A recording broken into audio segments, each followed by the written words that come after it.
Assalamu alaikum wa rahmatullahi wa barakatuh. A'udhu billahi minash shaitanir rajim. Bismillahir rahmanir rahim. Allahumma arinal haqqa haqqan warzuqna ittiba'ahu wa arinal batila batilan warzuqna ijtinabah.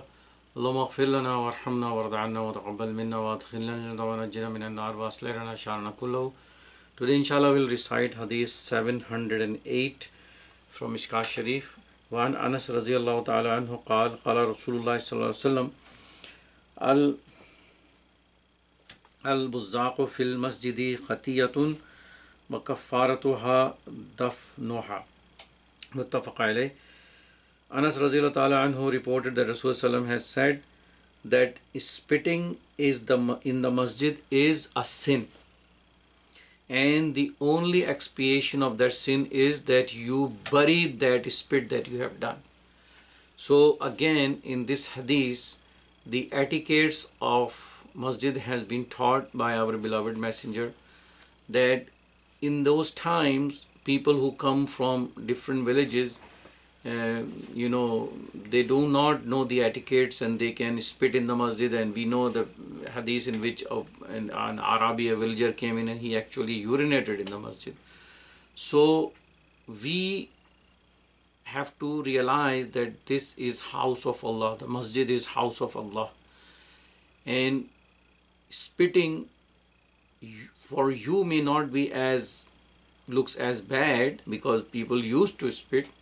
And spitting, Rasulullah is saying, considered as a sin. And Rasulullah is saying that the expiation of that sin is that you bury it. That means you not only clean it, you do it in a way that it never happened. And in this day and age, people who are having an issue about either they are using a beetle or something in their mouth, I should say that in the Asian countries, they have to spit all the time, and spitting is prohibited in the masjid. So we need to realize the honor of the masjid. We need to realize that spitting in a masjid is a sin.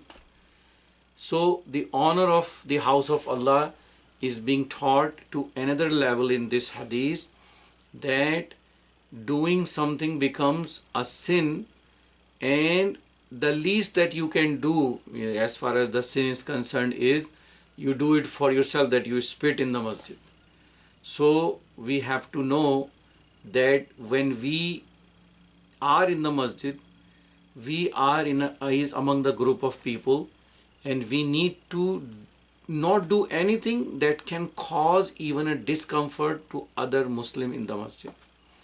So it's very important hadith, and we need to know another very important lesson in this hadith, that masjid needs to be clean. We need to keep our masajid neat and clean. Wa akhiru da'wana alhamdulillahi rabbil alamin.